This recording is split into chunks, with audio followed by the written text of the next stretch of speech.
I'm David Smith, and showing you here my latest engine build.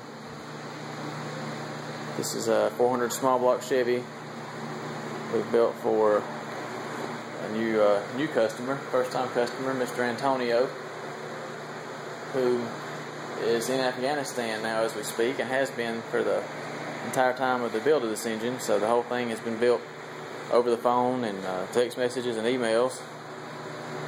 So this is really your first look at it, Mr. Antonio. So I hope you're as pleased with it as we are. I think it's turned out really well.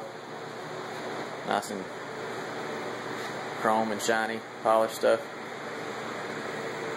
Top and bottom, as you can see, chrome oil pan, everything's nice and chromed on it. To tell you a little bit about the engine, as I said, it's a 400 small block Chevy. That's a GM 400 block that has had a lot of machine work done to it, a lot of custom stuff that we did at the machine shop, special to make this block hold up well for all this power we're making, studded and some other special things. Has a Eagle rotating kit in it, steel crankshaft, rods. It's got Keith Black pistons, file fit rings, a 30 over block. Everything's balanced. Comp roller cam, 4340 push rods, roller lifters of course, billet roller rockers, stainless steel billet roller rockers. So everything in it's built to handle the power, make the power, and last a long time. As you can see, we got a ball milled theme on it with the ball milled valve covers, the breather there, the oil fill and breather, ball milled, the wire looms, the air cleaner there is ball milled. It's really nice. And of course we're running the MSD ignition, SFI approved flywheel, SFI PRW balancer here, aluminum water pump. Got the billet timing cover there too. You can't really see it, but it's too. So nothing's missing on this thing. It's got a Holley 770 Street Avenger carburetor that we've worked over, done some more things too. I've used a lot of these Avenger carburetors, and I'm real happy with them. They're you can put them on right out of the box really, and they're good to go. I mean, they're just great carburetors. So they're one of my new favorites as far as carburetors go. And another special thing that we've done here too is hardline everything on it. Used a lot of stainless steel braided in the past and things like that, just to try to keep things clean. But now I'm going to the hard lines have on the past several engines.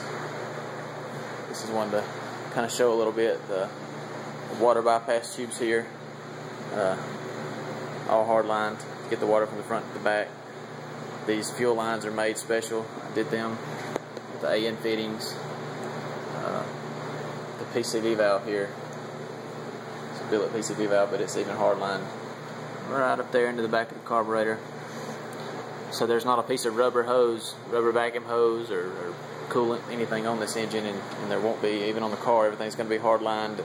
In the areas that has to flex, it's going to be stainless steel braided. So everything's going to screw in, and it'll be good for, no leaks, but there'll be no maintenance with the hoses because everything is hard lined and nothing to dry rot or tear, rip, any of that kind of thing. So I think that's the new way to go with these things. The spark plug wires are nice and neat. They're these billet looms. Got the tubes here to keep them neat behind the valve cover there. So everything's functional. There's what you got to have, is there. There's nothing extra. Everything has a purpose. And these headers too, these aren't the headers that go with the engine. These are just the headers for the run-in test stand here. Make it easier to work on. Headers are chrome as well, or ceramic. I even had this intake manifold. It's a Bowtie Victor Jr. Elderbrock intake manifold, but for the trained eye, you might be able to see done some special things to it. as far as cutting it down to keep the plenum height lower for what we want to do with this engine RPM wise.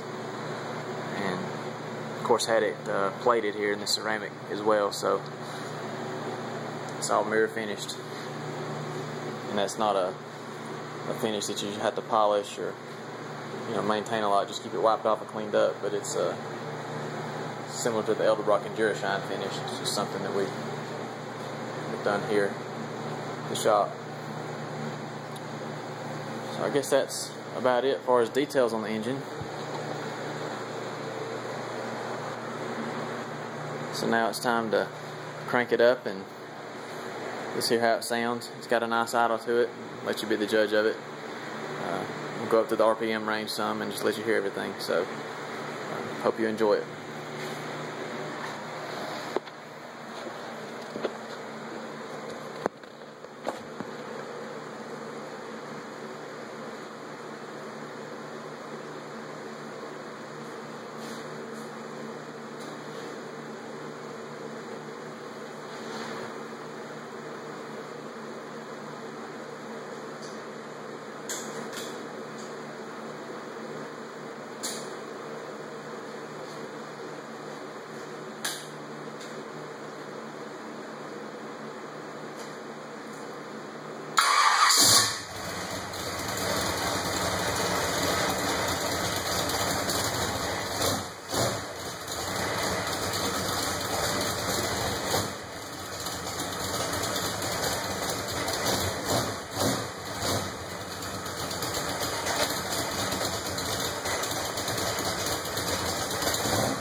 Kind of give a walk around as it's sitting here warming up a little bit before we go through the RPMs.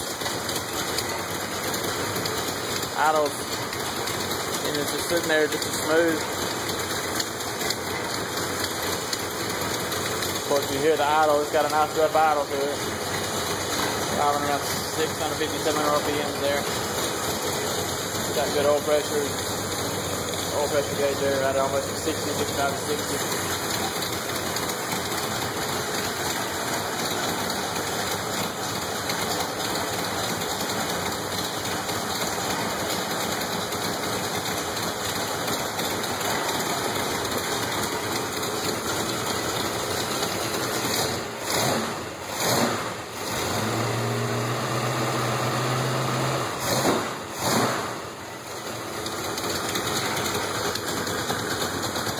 Let's see what it sounds like with some RPMs now.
Alright, well, there we go. Like I said, I'm really pleased with it. I hope you like it, Antonio, and thank you for watching. Hope to see you soon. We'll get this car finished up, get the engine. It's finished now, so it's just a matter of getting everything together and get it in the car and ready for you to come get it. So, thanks for watching.